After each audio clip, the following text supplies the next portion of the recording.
سلام كميك انيهم جايز كافيلي لو ما عندك غابة حديش فيديو تميسنا لنا لو ما عندي فيديو هنا لو ما عندي رسنا بزعبا حديش حقي بزعبا دولار ابي إثيوبيا وتيزول حديش حقي بزعبا دولار زملكتي نقول لكم كقدسكم خليل اذا حسب مخناتو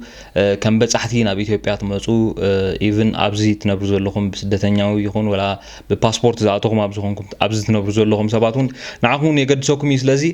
كسامو داتا تكاتلني بخبري عدمكم let's go ساز جايز ناشنال بانك اوف إثيوبيا قدمت مالي اب زوصو حدش حقي بزعبا دولارن كالق ناي وصاي شرفتاتن زوصو حدش حق له እዚ حقزي نتي اب إثيوبيا زخاي زلو ناي موسخ شرف نمقناس تبايلي حدش حقزي وصي زلو سلازي تحقታት نغركم مالتي እዚ حقታት زي اربعه عينت سبات زوكلي حدا ኢትዮጵያዊ ዝኾነ ማለት እዩ ኢትዮጵያዊ ዝኾነ ዝውክል ኢትዮጵያዊ ኮይኑ ኣብ ዛዕድ ዝነብር ሒዝዎ ክወፅእ ዝኽእል ገንዘብ ወይ ከዓ ቢዱ ክህልዎ ዝኽእል ገንዘብ ዘመልክት እዩ ካልኣይ ካኒ ኢትዮጵያዊ ኮይኑ ካልኣይ ዜግነት ዘለዎ ወይ ከዓ ናይ ደገ ሃገር ዜግነት ዘለዎ እሞ ናብዚ ከኣቱ ከሎ ዝፍቀዶ ገንዘብ ዝብል ወይ ከዓ ሒዝዎ ክጸንሕ ዝኽእል ገንዘብ ዝብል እዩ ኣብ ሳልሳይ ካኒ ኢትዮጵያዊ ዘይኮነ ማለት እዩ ኢትዮጵያዊ ዘይኮነ ኮይኑ مخان مبصح زمص زلو نا حدا ورخ خلته ورخ سورخ كون خدي نمبصح زمص زلو كندي ገንዘብ ሒዙ خاطو يخل كندي ገንዘብ كحيزو كصنح يخل زبل مالتي كلا سالساي ابراوعي كاني ابز زقمط بدوبي خون بريفيج كامب ولا باسبورت ماتيو كن ابز زقمط سب ناي منبر فقاد نزلو اب ኢትዮጵያ منبر فقاد نزلو نعوز ملكاتني مالت ስለዚህ تقندي نعكم زغدسكم زبلكو ነገር كنغركم مالتي تقدميتي كنري دلنا انت حدا ኢትዮጵያዊ ዘይኮነ ናብ ኢትዮጵያ مبصح وين مبصح ዝመፀ ወይ ከዓ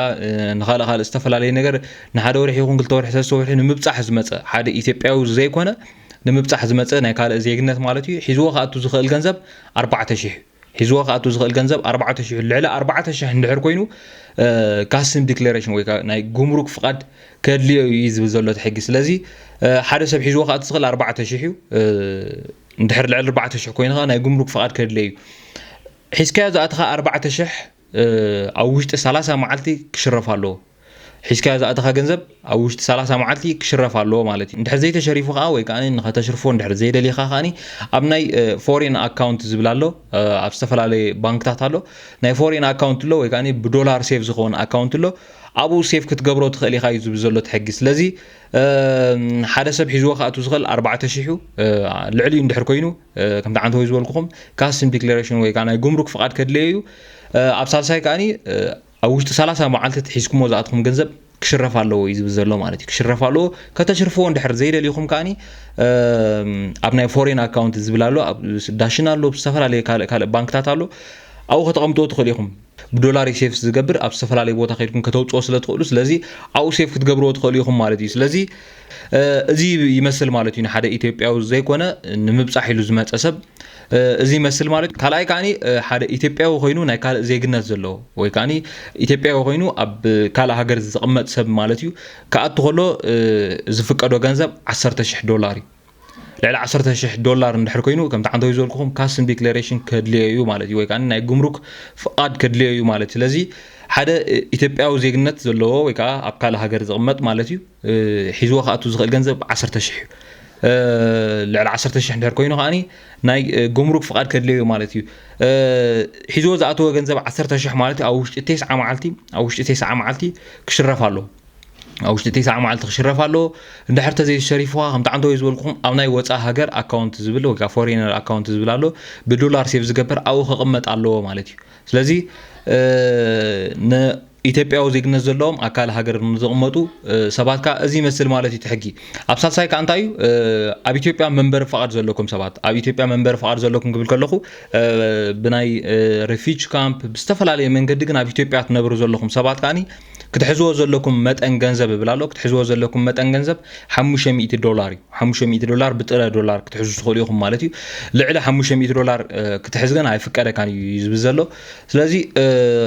ልዕሊኡ እንድሕር ሃሊኩም سخمون اتناي فورينر اكاونت ወይ ካት ናይ ዶላር ሴቪንግ አካውንት ንዓኹም ንፍቀድ እዩ ኣውን ሴቭ ክትገብርዎ ትኽእሉ ኢኹም ማለት ስለዚ ዝኾነ ይኹን ሰብ ልዕሊ $500 ሒዙ ክርከብ የብሉን ንብል ኣሎ ኣብ መወዳእታ ከዓ ብዛዕባ ብር ሓደ ሰብ ክሕዞ ዘለዎ ብርን ሒዝዎ ክወፅእ ዝኽእል ብርን እውን ሓድሽ ሕጊ ወፂሎ እሱ ከዓ እንታይ ዝብል ዘሎ ሓደ ሰብ ብውልቁ ክሕዞ ዘሎ መጠን ገንዘብ 75,000 ብር እዩ ብጥረ ገንዘብ ክሕዞ ዝኽእል 75,000 ብር እዩ ልዕሊኡ ክሕዝ የብሉን ልዕሊኡ እንድሕር ኮይኑ ኣብ ባንክ ሴፍ ክገብሮ ኣለዎ ይዝብ ዘሎ ትሕጊ ማለት እዩ ካልኣይካ ካብ ኢትዮጵያ ሒዝካ ክትወፅእ ትኽእል ገንዘብ ካኒ 3,000 ብር እዩ ልዕሊ 3,000 ብር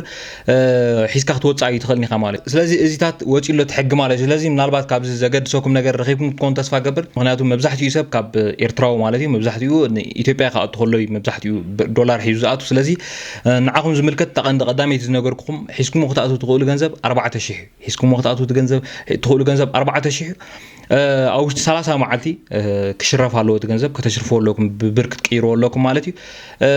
تزاي كوينو خاني ابتزبلكم عند وين دحريت تقوم لكم ويكا بدولار كقمت الله لكم تحسبوا دحركم كاني ابتناي فورين اكاونت ويكا ابتناي بدولار سيف زخون اكاونت تقمطوا لكم مالتي ስለዚህ ከምዚ መስል ማለት እዩ ወጪ ዘሎ ሕጊ ካላይካ ከም ስደተኛ ኣብ ኢትዮጵያ ትነብሩ ሰባት ክትሕዝዎ ትኽእሉ መጠን ገንዘብ $500 እዩ ብጥረ ክትሕዝዎ ትኽእሉ ገንዘብ $500 እዩ ልዕሊኡ ሒዝኩም ክትርከቡ የብልኩም ይዝብ ዘሎ ሕጊ ማለት እዩ ምናልባት ካብ ዘገድሰኩም ነገር ረኺብኩም ክትኮኑ ተስፋ ገብር ሕዚ ጋይስ ከም ዳዕንቶ ይዘልኩኹም ንዓኹም የገድስ ዝበልኩሞ ነገር ሒዝኩም ክትኮኑ ተስፋ ገብር ሕዚ ጋይስ ናይ ሎማዓንቲ ቪድዮ ዝመስል ነይሩ እንዳሕፈቲኹሞ ላይክ ከይትርስዑ ሰብስክራይብ ክሳብ ኔክስት መደብ ንራኸብ ፒስ